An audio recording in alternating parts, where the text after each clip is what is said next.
Hi everybody, it's Mr Hudson here. It's lovely to be back with you. And you know, I've been so touched by so many of you coming up to me and saying how much you enjoyed the story about the meerkats. So I had a word with Big George and Little George and I said, I've got to find another story to tell. What do you think the children would like at the junior school? So they had a think and they said, you have got to tell the story of how Paddington Bear came to London. And I thought, that's fantastic.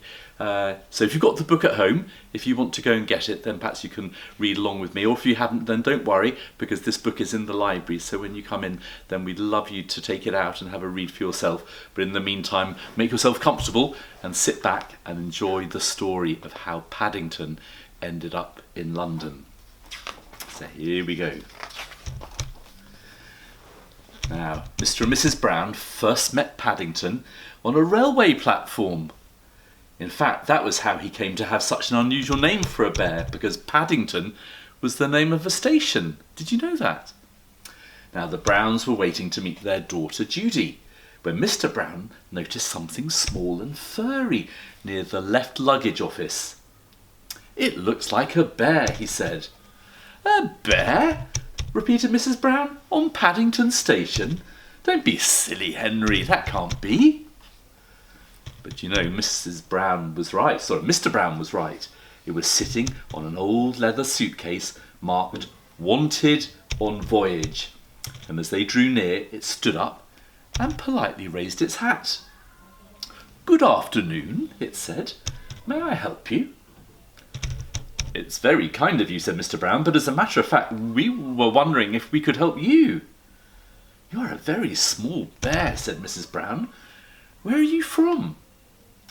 The bear looked round carefully before replying. "Darkest Peru. I'm not really supposed to be here at all. I'm a stowaway." "You don't mean to say you come all the way from South America on your own?" exclaimed Mrs. Brown. "Whatever did you do for food?" Well, unlocking the suitcase, the bear took out an almost empty glass jar. "I ate marmalade," it said. "Bears like marmalade."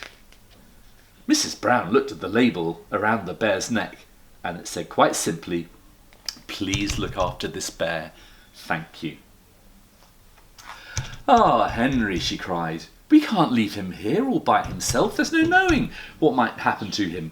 Can't he come home and stay with us?" "Stay with us?" repeated Mr. Brown nervously. He looked down at the bear. "Would you like that?" he asked. "That is," he added hastily, "if you have nothing else planned." "Oh, yes," replied the bear. "I would like that very much. I've nowhere to go, and everyone seems in so much of a hurry." "Well, that settles it," said Mrs. Brown. "Now, you must be thirsty after your journey. Mr. Brown, can you get some tea while I go and meet our daughter Judy?" "But Mary," said Mrs. Brown, "we don't even know its name." Mrs. Brown thought for a moment. "I know," she said. "We'll call him Paddington, after the station." "Paddington?" The bear tested it several times to make sure. "Paddington? That sounds very important." Mr. Brown tried it out next. "Follow me, Paddington," he said. "I'll take you to the snack bar." Mr. Brown was as good as his word. Paddington had never seen so many snacks on one tray, and he didn't know which one to try first. He was so hungry and thirsty, he climbed onto the table to get a better look. Mr. Brown turned away, pretending he had tea with a bear on Paddington Station every day of his life. What's going on? "Henry!" cried Mrs. Brown when she arrived with Judy. "What are you doing to that bear?" Paddington jumped up to raise his hat, and in his haste he trod on a strawberry tart, skidded on the cream, and fell over backwards into his cup of tea. "I think we'd better go before anything else happens," said Mr. Brown. So Judy took hold of Paddington's paw, and she said, Come along, Paddington, we'll take you home, and you can meet Mrs. Bird and my brother Jonathan." Now, Mr. Brown led the way to a waiting taxi. "Number 32 Windsor Gardens, please," he said. The driver stared at Paddington. "Bears is extra," he growled. "Sticky bears is twice as much. And make sure none of it comes off on my interior. It was clean before when I left house this morning. Now the sun was shining as they drove out of the station, and there were cars and big red buses everywhere. Paddington waved to some people waiting at the bus stop, and several of them waved back. It was all very friendly. Paddington tapped the taxi driver on his shoulder. "It isn't a bit like darkest Peru," he announced. The man jumped at the sound of Paddington's voice. "Cream," he said bitterly. "Cream and jam all over me coat." He slid the little window behind him shut. "Oh dear Henry," murmured Mrs Brown. "Do you know, I wonder if we're doing the right thing with all of this?" Well, fortunately, before anyone had time to answer, they arrived at Windsor Gardens, and Judy helped Paddington onto the pavement. "Now you're going to meet Mrs Bird," she said. "She looks after us. She's a bit fierce at times, but she doesn't really mean it. I'm sure you'll like her." Paddington felt his knees begin to wobble. "I'm sure I shall if you say so," he replied. "The thing is, will she like me?" "Goodness gracious!" exclaimed Mrs Bird. "What have you got there?" "It's not a what," said Judy. "It's a bear called Paddington, and he's coming to stay with us." "A bear?" said Mrs Bird as Paddington raised his hat. Well, he tried writing his new name in the steam on the mirror. Then he used Mr Brown's shaving foam to draw a map of Peru on the floor. It wasn't until a drip landed on his head that he remembered what he was supposed to be doing. Oh, he soon discovered that getting into the bath is one thing, but it's quite another matter getting out again, especially when it's full of soapy water. Paddington tried calling out, "Help!"